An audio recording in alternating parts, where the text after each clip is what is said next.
السلام علیکم ورحمۃ اللہ وبرکاتہ۔ امید کرتی ہوں کہ آپ سب خیر و عافیت اور صحت و ایمان و تقوی کی بہترین حالتوں میں ہوں گے انشاءاللہ عز و جل۔ آج ہم سورۃ بقرہ کی آیت نمبر 3 کو پڑھیں گے۔ چلے آئیے۔ الذين يؤمنون بالغيب ويقيمون الصلاة ومما رزقناهم ينفقون۔ الذین یؤمنون بالغیب، ایمان لاتے ہیں غیب پہ، بغیر دیکھے ایمان لاتے ہیں۔ وَيُقِيمُونَ الصَّلَاةَ، اور نماز کو قائم کرتے ہیں۔ وَمِمَّا رَزَقْنَاهُمْ يُنْفِقُونَ، اور ہمارے دیے ہوئے مال سے خرچ کرتے ہیں۔ پچھلی آیت میں ہم نے متقین لوگوں کا پڑھا تھا کہ متقین لوگ کون ہوتے ہیں۔ اس آیت میں مزید ہم پڑھیں گے کہ متقین لوگوں کی صفات کیا ہیں۔ اس میں متقین لوگوں کی صفات بیان کی ہیں کہ وہ اللہ پر ایمان لاتے ہیں۔ وہ بغیر کسی چیز کو دیکھے اللہ کو ہم نہیں دے سکتے، لیکن پھر بھی ایمان لاتے ہیں۔ یہ ایک ایمان والوں کی نشانی ہے۔ پھر فرشتوں پر ایمان لاتے ہیں، وہ بھی غیب میں ہیں۔ پہلے نبیوں پر ایمان لاتے ہیں، وہ ان کو بھی ہم نہیں جانتے ہیں، وہ بھی غیب ہے ہمارے لیے۔ پھر ایمان بالغیب یہی ہے۔ پھر نماز اور زکوٰۃ، یہاں پر ایمان والوں کے وصف کو بیان کیا جا رہا ہے۔ سچے دل سے تمام چیزوں کی تصدیق کرنا ایمان والوں کی نشانی ہے۔ ایمان ہوتا کیا ہے؟ بندہ جب سچے دل سے ان باتوں کی تصدیق کرے نا جو ضروریات دین میں شامل ہیں، اسے ایمان کہتے ہیں۔ پھر اس میں سب سے پہلے غیب کے بارے میں ذکر کیا ہے۔ علم غیب کیا ہے؟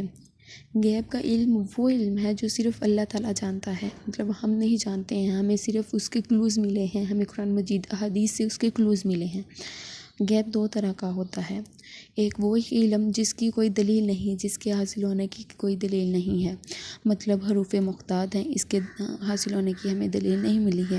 پھر شب معراج ہے، ہمیں اس کے بارے میں نہیں پتہ ہے کہ اس کی تاریخ وغیرہ کیا ہے۔ قرآن مجید میں سورۃ اسراء کی پہلی آیت ہے، وہ شب معراج کے حوالے سے ہے۔ اس کی تفسیر میں ہم پڑھیں گے کہ اللہ تعالیٰ نے ہم سے یہ طریقیں اس وجہ سے ہم سے چھپائی ہیں تاکہ ہم بدعات وغیرہ میں نہ پڑ جائیں۔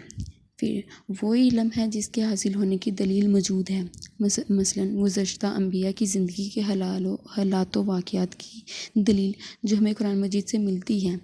پھر غیب کا علم صرف اور صرف اللہ تعالیٰ کو معلوم ہے، مطلب ہم نہیں اس پہ کچھ کر سکتے، ہم اس میں خود سے کچھ ایڈنگز کریں گے، ہم اس میں کچھ ایڈیشن کریں گے، دین میں ہم ایڈیشن کریں گے تو وہ بدعات میں شامل ہو جائے گا۔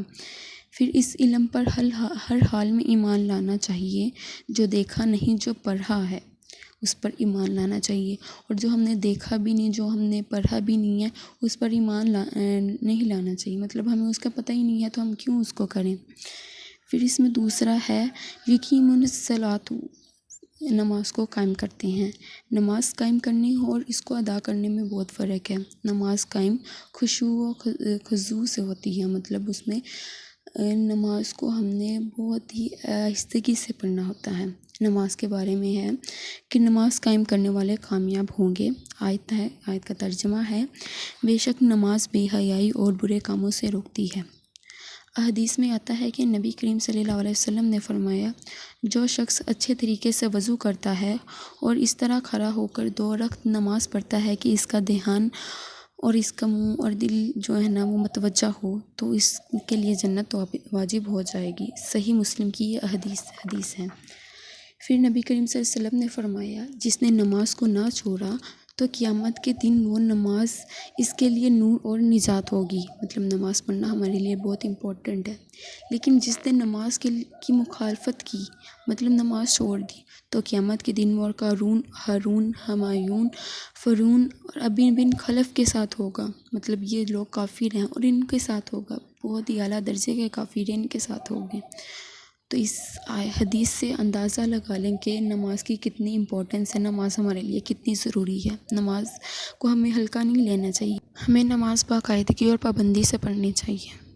پھر تیسری اس میں ہے اللہ تعالیٰ کی راہ میں خرچ کرنا، وَمِمَّا رَزَقْنَاهُمْ يُنْفِقُونَ، وہ لوگ جو اللہ تعالیٰ کی راہ میں خرچ کرتے ہیں اس کے دیے ہوئے، کیونکہ مال تو ہمارے پاس جو رزق ہے وہ اللہ تعالیٰ کا دیا ہوا ہے، اور اس رزق سے اگر ہم اللہ تعالیٰ کی راہ میں خرچ کریں گے تو وہ ہمارے لیے ہی توشہ آخرت ہے۔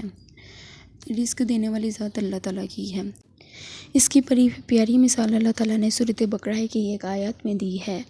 اس کی تمثیل ایک بیج سے دی ہے کہ جب وہ بویا جاتا ہے تو پھر اگلے سیزن میں جب وہ اس سے اور بیج 700 بیج بنتے ہیں مثال کے طور پر، تو یہی زکوٰۃ ہے۔ زکوٰۃ کی مثال ہے یہ، مطلب اگر ہم 10 روپے بھی اگر ہم زکوٰۃ کے طور پر دیتے ہیں مثال کے طور پر، تو وہ ہمارے لیے مطلب وہ ہم نے اللہ تعالیٰ کو قرض دیا ہے، اور وہ ہمارے لیے قیامت والے دن 70,000 کے برابر ہوگا، مطلب 10 روپے 70,000 کے برابر ہوں گے۔ اللہ تعالیٰ فرماتے ہیں جو مجھے قرض دیتا ہے میں اسے بہترین دیتا ہوں۔ مطلب یہ زکوٰۃ جو ہم مطلب دے دیتے ہیں، وہ یہ نہیں ہے کہ ہمیں یہ نہیں افسوس کرنا چاہیے کہ ہاں بھی ہمارے پیسے چلے گئے ہیں۔ انفیکٹ ہمیں تو خوش ہونا چاہیے کہ ہاں بھی ہم نے اللہ تعالیٰ کو اچھا قرض دیا، مطلب قرض دیا ہے، یہ قرض ہمیں پے بیک ہو جائے گا، ہمیں اس کا ریوارڈ آخرت میں ضرور ملے گا۔ زکوٰۃ کا نصاب کچھ یوں ہے کہ 7.5 تولہ سونا یا اس کے برابر رقم، 52.5 تولہ چاندی یا اس کے برابر رقم۔ جو صاحب نصاب لوگ ہوتے ہیں ان پر زکوٰۃ دینا واجب ہوتا ہے، فرض ہوتا ہے۔ تو انشاءاللہ وہ کریم ہم بھی کوشش کریں گے کہ ہم بھی متقی لوگوں کے اندر شامل ہو جائیں۔ اللہ تعالیٰ ہمیں دین کو سمجھنے اور اس پر عمل کرنے کی توفیق دے۔ امید کرتی ہوں کہ آپ سب کو آج کا سمجھ آ گیا ہوگا۔ اگر آپ کو کوئی نہ سمجھ آئے ہو تو وہ مجھ سے پوچھ لیں۔ اس کو صدقہ جاریہ کے طور پر آگے پھیلائیں تاکہ آپ کو بھی اس کا ثواب مل سکے اور مجھے بھی ثواب مل سکے۔ انشاءاللہ کریم پھر حاضر ہوں گی اگلی آیت کے ساتھ۔ تب تک کے لیے اللہ حافظ۔ اپنی دعاؤں میں خصوصاً یاد رکھیے گا۔ جزاک اللہ خیرا کثیرا۔